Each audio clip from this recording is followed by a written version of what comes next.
be the phase I can't forget, a trace of pleasure or regret. Maybe my treasure or the price I have to pay. She may be the song that summer sings, maybe the chill that autumn brings, maybe 100 different things within a measure of a day.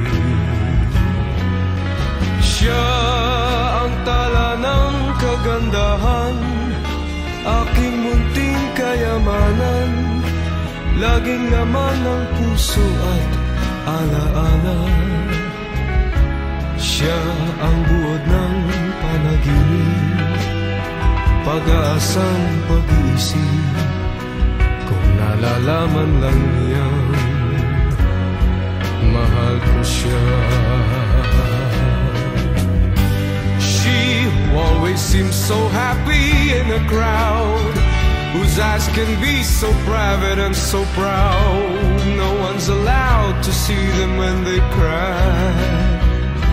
She may be the love that cannot hope to last, may come to me from shadows of the past, that I remember till the day I die.